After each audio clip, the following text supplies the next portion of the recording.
Thank you, Mr. Chairman, for hosting this hearing. Very straightforward hearing. During and after the fall of Kabul, examining the administration's emergency evacuation from Afghanistan. This is not a hearing about rehashing 20-plus years worth of policy.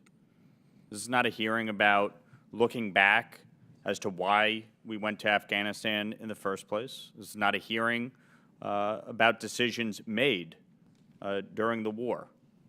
This is a hearing about the withdrawal and the epic failure of the administration with respect to that withdrawal. Let me say to each and every one of you, on behalf of the American people, I'm sorry. None of you should have been put in that situation. That is a failure of leadership. It is a failure of government. And it is a failure of our military leadership, not you. This should not have happened. For my colleagues on the other side of the aisle who have spent the entirety of this hearing trying to figure out a way to not deal with the consequences of these decisions, but to somehow look and try to point fingers at prior administrations. The President of the United States is the Commander-in-Chief. The buck stops with him. He had a responsibility. If he disagreed with the prior administration's handling, if he disagreed with the prior administration's plan, fix it. To set a date certain and then move that date up. I was a member of the New York State Legislature. I wasn't in Congress. I watched in horror as planes were taking off and you had people running down the tarmac trying to get on that plane so they could save their lives, the lives of their children, the lives of our service personnel,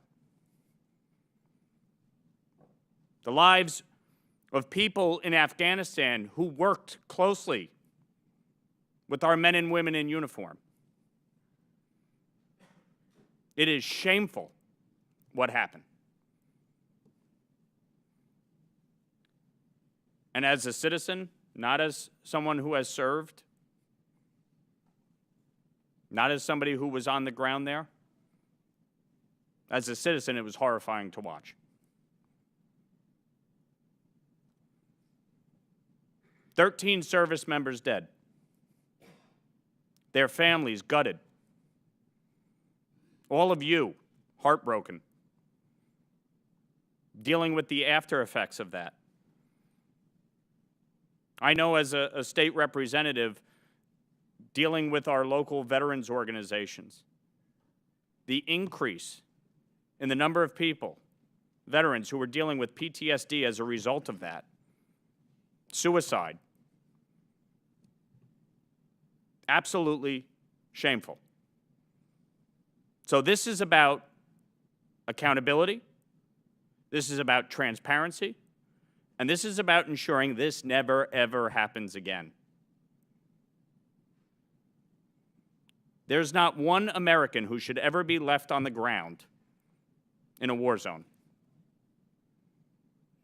And the people who sacrificed so much in Afghanistan to help us, to leave them there, an absolute disgrace. I note, Lieutenant Colonel, in your addendum on women and children, today is International Women's Day.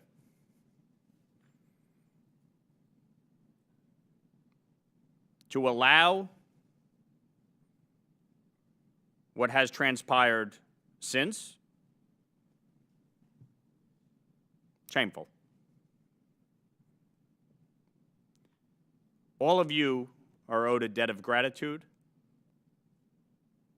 from your government, from your country, and you are owed more than anything, the truth. That, hopefully, in part, is what we were able to accomplish with this hearing today. So I thank you for your time and your testimony. God bless you all, and thank you. I yield back.